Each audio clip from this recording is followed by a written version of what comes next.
I choose diversity because who wants a one flavor world?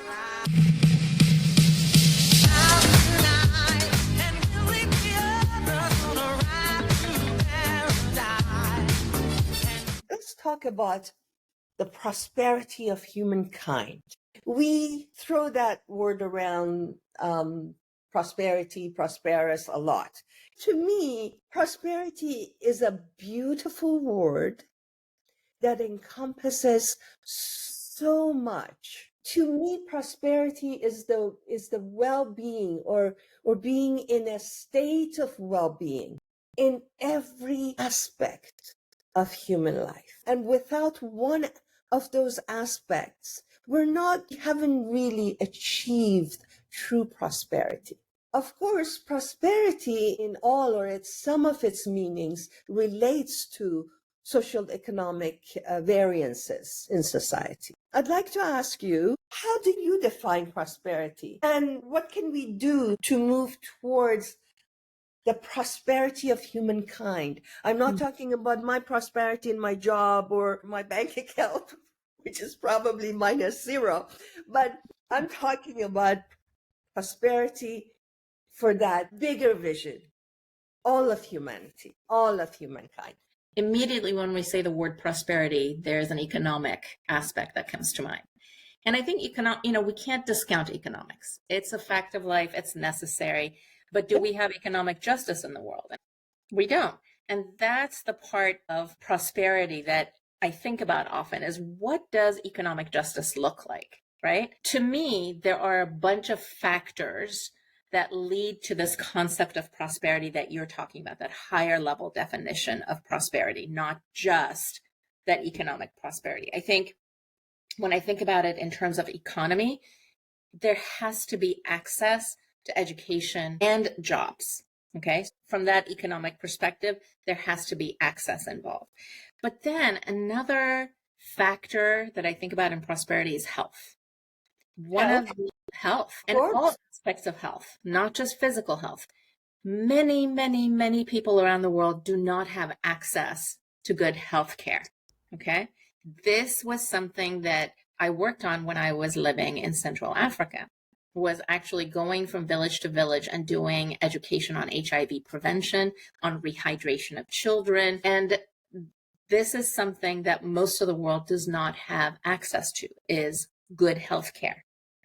People dying because they don't have access to medicines. I'll give you one example that just shattered my heart.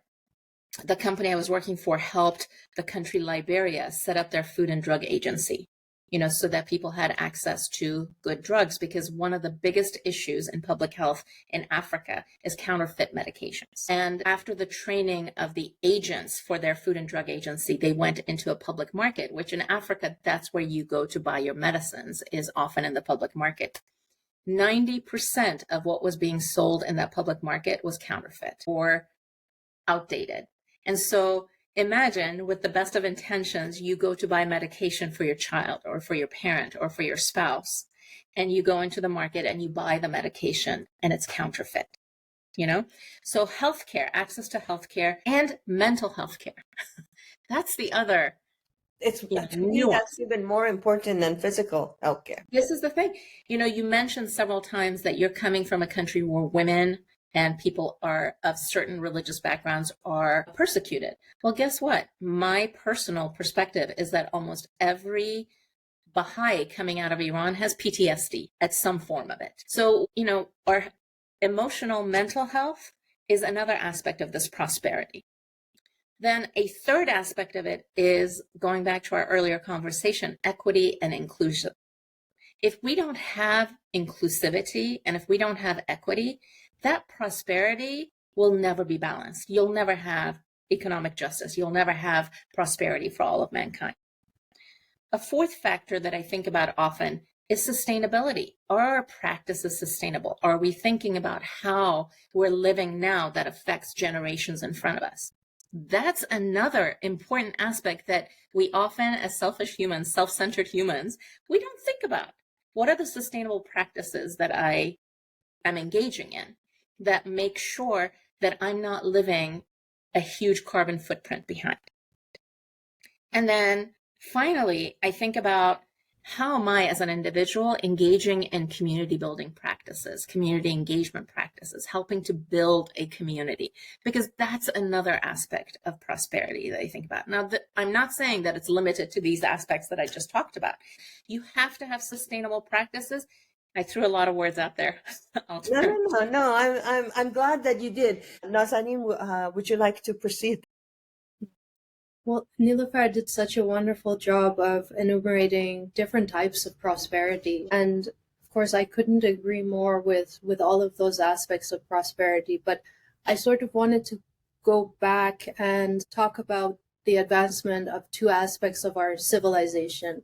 One is a material civilization and one is spiritual civilization. Wonderful. And without a balance between those two aspects, we'll put the world into a more precarious situation. For example, when we talk about scientific advancements and how those scientific tools and modes of visualization are being used, how are they being used? They have to be infused with certain spiritual principles.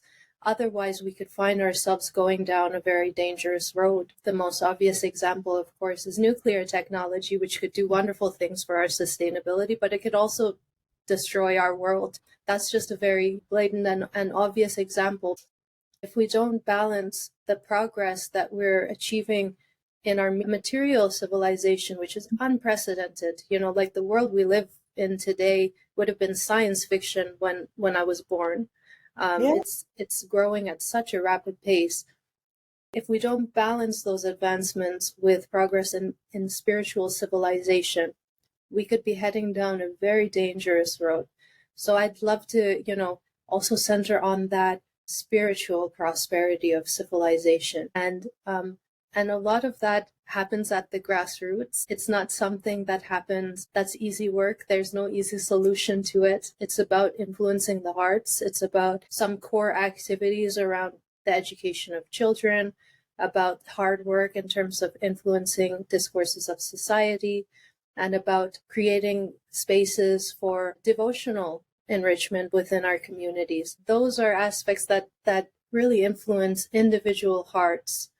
It's not a quick process. It's not an easy process, but it's a necessary one. Oh, I couldn't agree more. I can see Nelufar shaking her head in agreement as well. Well put, beautifully described, both of you. In the first part of these discussions, I explained a little bit about what you do, what you stand for, your academic education, the works that you've done.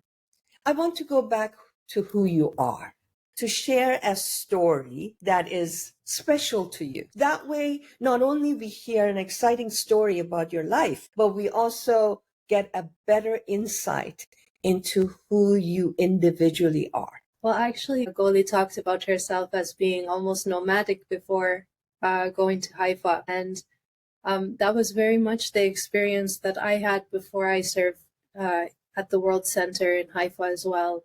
I had completed my bachelor degree in psychology at the University of Alberta. And after that, I was searching for a direction that I could take, as a young adult entering into the world. And I didn't have clarity on what I wanted to do. I knew I loved the arts, but I also loved sciences. And I knew I loved to reach out and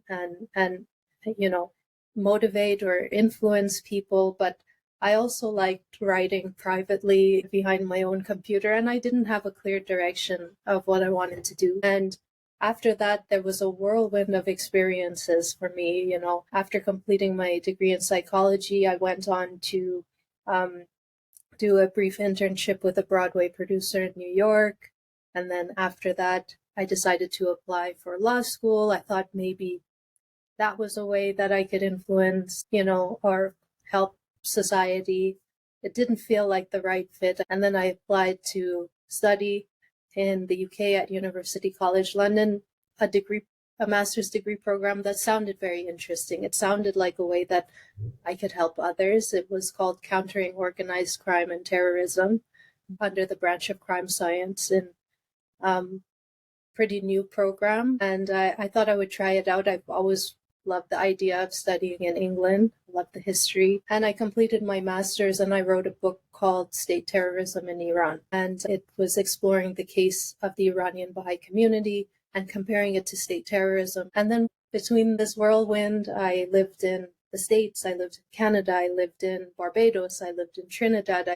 This was all within a few years. And when I finished my master's, I still didn't have a clear picture of what I wanted to do, because what I learned from that degree is there's a certain viewpoint of humanity that I didn't agree with, which is that given the opportunity, people will act on the least effort principle.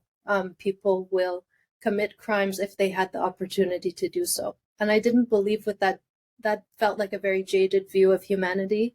And then the approaches to solving crime were more focused on proximal causes of crime rather than root causes. What causes the societal ills? It just didn't resonate with me, especially as a Baha'i. It wasn't in line with my viewpoint. And after that, I was really confused about what I wanted to do. And it came to my head, I just want to serve. And that's when I applied for to be able to serve in Haifa. And I had the blessing and opportunity to serve in Haifa for about 3 years in the research department. And in the research department, okay. And that was an experience that transformed me. I started to see work and service and life as more coherent, a coherent package within this one vehicle. That's me. And then at the end of my service, I was sitting in the Baha'i Gardens in Bahji, outside of the shrine of Baha'u'llah, the prophet founder of the Baha'i faith. And I said a prayer and I asked, what can I do to be of service to humanity with all these experiences that I've been blessed to have and the learnings that I've been blessed to have. And came to my head was filmmaking. It wasn't something. It just popped in your head. Yeah, it just popped into my head. It wasn't the most logical answer. My degree was in psychology and then crime science and then filmmaking. It didn't make sense, but it did in a way, the more that I thought about it. And, when you say prayers, the guidance is to have confidence and belief in that in the response. That's the response. And the confirmation. That's right. And so I did, when I returned from Haifa, I followed that prayer and I went into filmmaking. That's when I started my company called 1844 Studios. And I haven't looked back since then. When was that? How many years ago? That was in 2018 that I left Haifa. So you've completed all these projects in the last 6 years then? That's right. Good for you. Yeah. Wow. And congratulations. Thank you. You know what? I think the reason why we've been able to move so fast as a company is that confirmation. It's the acting on the prayers and the confirmations that have come and to assist you. Believing that that's the right path for you. That's certitude. That's right. I get that. I feel that. That's my story. And the way that